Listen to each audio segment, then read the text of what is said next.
Here's a suggestion for those of you who tend to focus on the negative, focus on the things that aren't going quite right, that you still can't quite do very well, instead of celebrating your wins.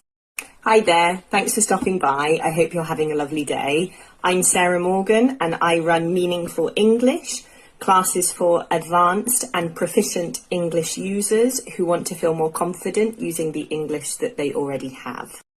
So, first and foremost, if you are someone who tends to focus on the negative, don't beat yourself up about it. Don't be hard on yourself about it. It is how we've evolved. It's called negativity bias, and it's something that our brains learned how to do so that we would stay safe. We are on the lookout for negative things that might kill us, so that if we see something that's dangerous, we can escape or we can defend ourselves.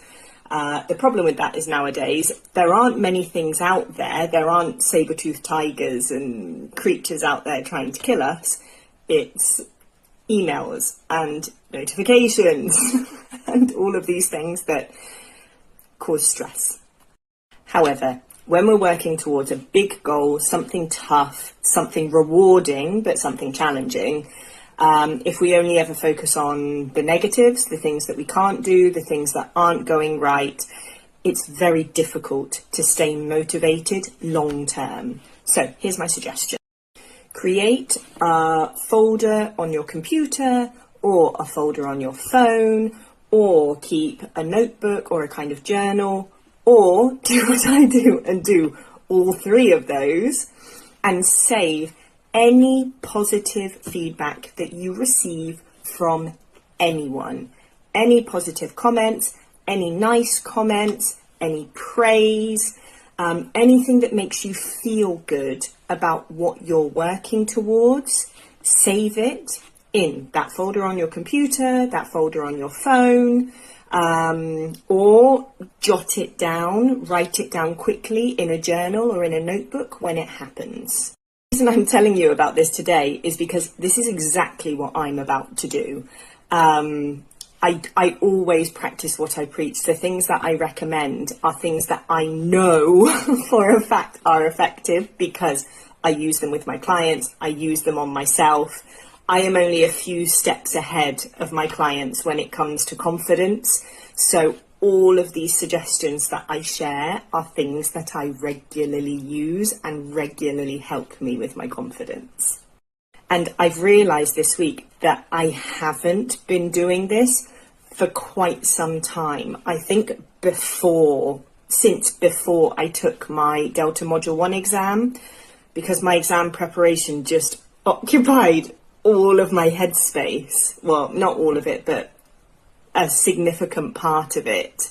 Some other things fell by the wayside. I just kind of forgot about some other good habits, some other things that I regularly do to help my confidence. July is a month when lots of people go on holiday, so lots of classes get cancelled. That's absolutely fine. Everyone deserves a holiday. Everyone should be taking holidays in the summer. But as someone who is self-employed, that does generate a bit of anxiety. Now, this hasn't caught me off guard. This hasn't caught me by surprise. I'm well prepared for this. I plan my business. I look at my business annually and plan financially for when people will take holidays and when I will go on holiday. That's no problem.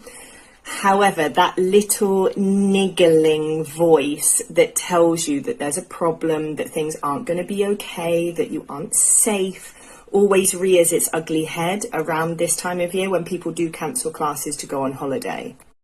And I have noticed more of that niggling, underlying, just kind of low-level anxiety over the last couple of weeks.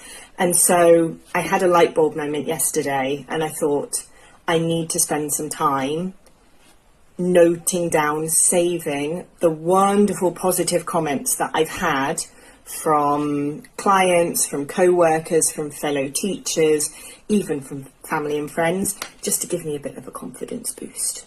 So if you're going through anything similar at the moment, on your computer, on your phone, in a journal, in a notebook, maybe just spend 5 minutes today going back through your messages and screenshot things that are positive. Look back through your calendar and really try to think about positive things that happened and jot them down.